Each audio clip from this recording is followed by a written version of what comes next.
Vamos falar das inovações e tendências para o mercado de trabalho em 2024. Eu converso com o Joaquim Santini, que é consultor e pesquisador internacional. Joaquim Santini, boa noite. Boa noite, Denise. Tudo bem? Muito obrigado pelo convite. Eu que agradeço a sua participação e nós vamos falar de mercado de trabalho, não naquele contexto tradicional de expectativa quanto ao andamento da economia, os setores que podem ter maior oferta de emprego, mas sim sobre as transformações das relações do trabalho que tendem a se intensificar, a incorporação de novas tecnologias, inteligência artificial, e as pessoas têm que tomar cuidado para não ficar para trás, não é? Essa é uma realidade com a qual todos têm de conviver a partir de agora. Sem dúvida, a inteligência artificial ela está transformando o mundo dos negócios, inclusive criando novos negócios, mas existe uma incorporação total das tecnologias digitais às empresas hoje, em qualquer tipo de mercado, diria você. E isso traz também uma outra questão, que é você tem que ampliar o portfólio de conhecimento da sua força de trabalho, para poder estar preparado, ou minimamente preparado, para integrar todas as tecnologias digitais hoje, que estão sendo renovadas e inventadas, inovadas a cada semana. Por exemplo, ter acesso ao desenvolvimento de tecnologias digitais, as mais variadas. Cada semana tem uma novidade mais interessante do que outra, né?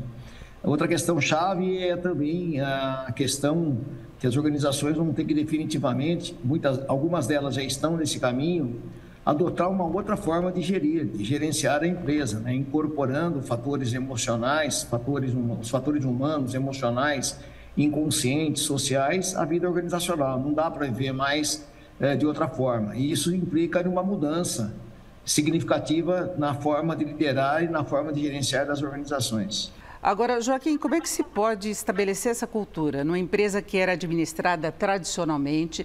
Nós já vimos durante a pandemia que muitas empresas tiveram de recorrer aos recursos tecnológicos para chegar aos clientes, né, durante o fechamento de estabelecimentos comerciais, de escritórios, de bancos, não é? Então já houve essa mudança, mas foi uma mudança forçada, não necessariamente incorporada em todas as atividades, e agora nós estamos falando de inovações muito maiores. Então, como é que se pode ter conhecimento, se saber da disponibilidade de todas essas ferramentas para poder aplicar na empresa e estabelecer essa nova cultura? Então, eu acho que a Covid, o período todo da Covid, foi um período muito dramático, drástico, muito ruim para nós, para todos nós. Mas, em contrapartida, a questão da evolução da tecnologia, de parte da tecnologia que nós estamos utilizando hoje aqui, que é o Zoom. Por exemplo, e outras tecnologias que facilitaram muito essa comunicação entre as pessoas e essa questão de você poder se adaptar a uma nova realidade, né? As empresas, só pegando um ganchinho aqui, eu sou totalmente solidário ao trabalho híbrido, que é uma das consequências pós-pandemia. Embora algumas empresas estejam existindo, mas eu sou muito solidário ao trabalho híbrido, porque as pesquisas todas em nível mundial apontam que o trabalho híbrido, ele melhora o burnout, reduz o burnout, aumenta o engajamento das pessoas. É exatamente o oposto do que algumas organizações pensam, né?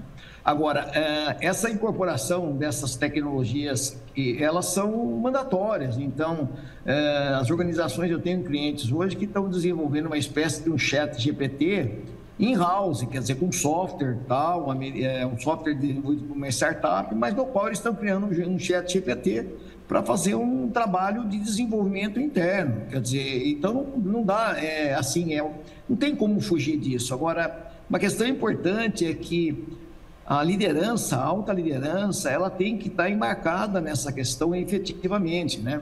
E tipicamente a alta liderança depende muito de setor para setor, mas alguns setores muito importantes na economia brasileira, as pessoas que hoje estão na alta liderança são pessoas que não são pessoas digitais, são pessoas teoricamente analógicas como eu, né? Eu fui para o mundo digital porque meu negócio, eu preciso do mundo digital, eu não vivo sem o mundo digital. Agora, essa questão de entender o quanto é importante, o quanto é significativo e o quanto vai ser um divisor de negócio, então eu diria para você, de quem vai sobreviver e quem não vai sobreviver, são aqueles que incorporarem a tecnologia digital de forma mais intensa. Isso acho que não tem como escapar, e é uma ótima notícia para mim, pelo menos. E a outra questão... A geração Z, desculpa interrompê-lo, tem a geração Z que está chegando e já é a primeira que veio digitalizada, não é? Que não teve que começar a aprender lá, saiu da idade da pedra e começou a aprender com as coisas. Já nasceu sendo introduzida essas novas tecnologias e pode chegar a cargos de chefia ou então pode bater com uma chefia que não entende a própria linguagem, não é? É isso, Denise, essa é uma realidade já hoje nas organizações, a geração Z já está incorporada em parte da força de trabalho, vários trainees, hoje os trainees, a maioria dos trainees são da geração Z, eles vêm com uma capacidade tecnológica altíssima e eu sou chamado também para lidar com vários conflitos já geracionais entre as pessoas que estão hoje nas posições de liderança e como tratar, como gerir com essas pessoas que vêm de uma geração não só tecnológica, mas com mais autonomia, muito preocupada com as questões de equilíbrio entre a vida pessoal e a vida profissional, muito preocupada com as questões socioambientais, quer dizer, a organização vai ter que responder a tudo isso, isso aí é uma realidade, e a gente está falando da geração Z, né, Denise, e tem a Alfa, que está sendo, que é dos meus netos, por exemplo, que está em desenvolvimento, né? Que vem muito mais forte com tudo isso, né? E você falou da questão de gestão também, levando em conta essa questão emocional das condições de trabalho. A gente percebe uma geração mais nova que tem muito menos apego ao trabalho, não tem aquela intenção de passar a carreira toda no mesmo local, mesmo que tenha um plano de carreira, de evolução, gosta de experimentar coisas novas e quando cansa, muda de carreira com muita facilidade, né? Parte por um outro tipo de atividade, para outra cidade, para outro país. Então, a empresa tem que cativar o funcionário para poder preservar, né? Ou saber lidar com essas mudanças. Sem dúvida, Denise, sem dúvida. Todo o meu trabalho, tanto no Brasil quanto fora do Brasil, minhas pesquisas todas, elas apontam, sinalizam muito nesse sentido, que a geração Z, os vínculos são menores, a fidelidade, a lealdade, vamos dizer assim, ela é menos intensa. Eles vão realmente mudar de emprego com muito mais facilidade, com muito menos vincularidade. Isso vai acontecer, as organizações têm que estar preparadas para isso. Agora, tem uma questão chave também, Denise, eles querem uma ascensão de carreira rápida. Eles estão pouco evoluídos em receber muitas críticas, eles têm uma dificuldade em receber críticas. Porque eles gostam do like, né? Eles entram e estão atrás do like, às vezes na organização não é só like. Então tem toda essa questão a ser abordada. Agora, a minha opinião nítida e objetiva para todos os meus clientes ou não clientes que eu posso, e usando os meus canais de acesso mais abrangentes, nós temos que nos adaptar a essa nova geração. Ela está aí, veio para ficar e vem na sequência tal da geração Alfa. Que se com a G nós estamos tendo dificuldade, com a Alfa nós vamos ter muito mais dificuldade de adaptabilidade. Então, a única saída é uma adaptação. Quero dar um exemplo para você. Para desenvolver um certo nível de operador em uma grande empresa do Brasil, você, para qualificá-lo entre entrar como júnior ou trainee e estar como operador sênior, pensa num operador sênior, mas é um engenheiro, tá? Uma empresa de alta tecnologia. Hoje demora de 5 a 7 anos. E aí nós estamos desenvolvendo um trabalho para isso, tem que ser de 2 a 3 anos, porque você não vai segurar uma geração Z dizendo, olha, amigo, você vai entrar aqui agora, ou amiga, né? Você vai entrar aqui agora e daqui a 7 anos você vai estar na posição sênior. A expectativa deles é muito mais rápida, eles querem uma ascensão muito mais rápida. E também nós temos que nos adaptar em termos dos métodos de desenvolvimento das pessoas, dos métodos de gestão a essa demanda hoje, que é uma demanda que veio para ficar, é outra que veio para ficar, Denise. Tanto a inteligência artificial quanto a geração Z, eles vieram para ficar.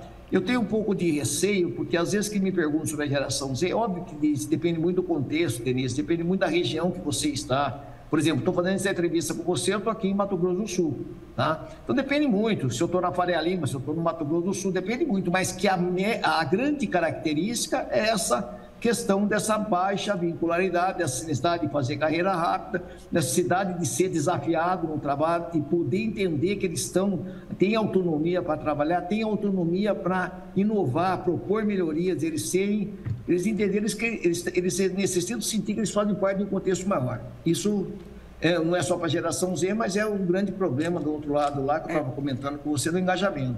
Agora, toda essa pressão tecnológica, essa ansiedade pelo progresso muito rápido na carreira, não acaba levando a problemas emocionais maiores e gerando uma situação de maior vulnerabilidade emocional, porque há muita pressão, muitas atividades, as coisas acontecem com muita mais rapidez, tem um excesso de informações a ser assimiladas, não é? E muitas vezes a pessoa não consegue lidar com tudo aquilo. De novo, todas as pesquisas ratificam exatamente o que você está dizendo. Quer dizer, a questão do burnout e a questão do estresse, eu acabei de ver uma matéria hoje da Gallup, eles acabaram de publicar uma nova pesquisa aí dizendo que o estresse deve aumentar, ou seja, as questões relativas ao estresse, ao burnout no ambiente de trabalho deve aumentar. Por questões todas de mercado em si, por uma questão dessa cultura do excesso, né? Ou dessa questão do excesso, né? Hoje tudo é muito intenso e as pessoas estão sentindo isso. E essa geração Z... É evoluir, mas saber dosar, né? No final o recado é esse. É evoluir, mas com uma dosagem dentro da própria capacidade, né? Exatamente isso, porque se você não conseguir dosar, a energia vital do ser humano, ela tem um limite, ela não é ilimitada, ela é ilimitada e a gente tem que ter uma dosagem disso, né? Eu agradeço muito as informações, as análises aqui do Joaquim Santini, que é consultor e pesquisador internacional. Muito obrigada, uma boa noite.